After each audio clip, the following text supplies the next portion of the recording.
In the New York City court, Jennifer Walters talks to the jury during a case defending the retired supervillain Jonathan Powers.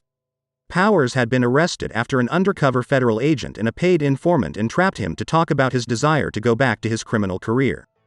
Jennifer claims that her client can't be imprisoned for his thoughts, and the people in the country should be allowed freedom of thought, especially if they have yet to do anything actually criminal. In Latveria, War Machine shuts down a group of Latvian rebels. After the mission, he's called to the White House's Situation Room to talk to the president privately. The president wishes for Rhodes to initiate in a political career, starting with becoming the new Secretary of Defense, in order to ultimately aim for presidency. The president has predicted a future involvement of superheroes in politics, and he thinks that if any of the heroes was to run for president, the best choice would be Rhodes. The scene moves to Ohio State University. A young student named Ulysses approaches his crush, a fellow student named Michelle, and tries to start a conversation to ask her out. The attention of the other students in the campus, Michelle, and eventually Ulysses shifts towards the Terrigen cloud that has become a part of the Earth's atmosphere and travels with the wind currents. The Terrigen cloud looms in the horizon, moving towards the college. It ultimately engulfs the campus, leaving both Ulysses and Michelle wrapped in cocoons, undergoing terrigenesis. Back to New York City, Captain Marvel arrives at the Triskelion. Her subordinates report to her, but her routine is interrupted by the arrival of a visitor waiting for Carol in the communications room. The visitor is Doc Samson, who acknowledges the fact that he was supposedly dead, and he begins to chat with Carol. She reveals her worries about the world they live in, and that her work with the Ultimates allowed her to realize that the world lives in constant danger of the threats of the like her team proactively stops before they happen. Carol ultimately realizes that Samson's visit is no coincidence, and that he was sent to evaluate her. Even though she's initially irritated, she continues opening up, and mentions that with everything that she has experienced, and the constant sense of danger, she wishes for there to be something that could help protect the Earth from all corners.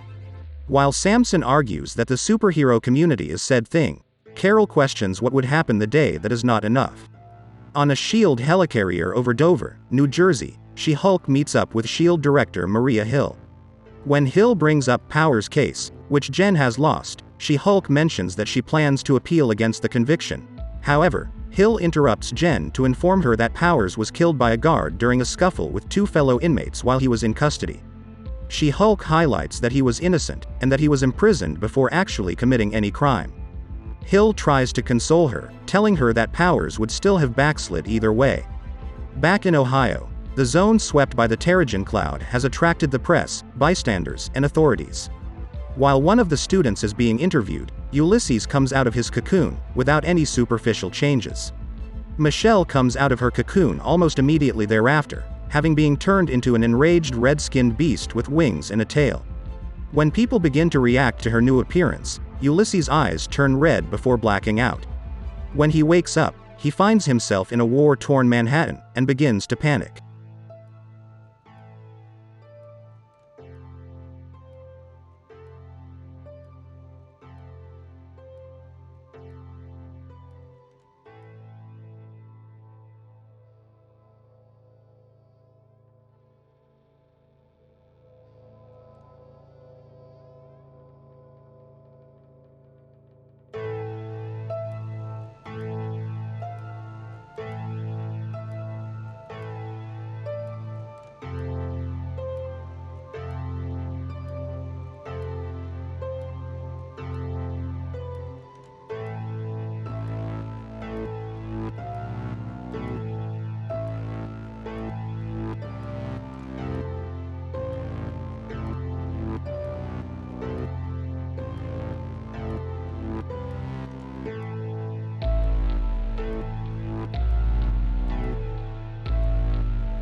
Thanks for watching and please subscribe, like, comment and share this video to support us.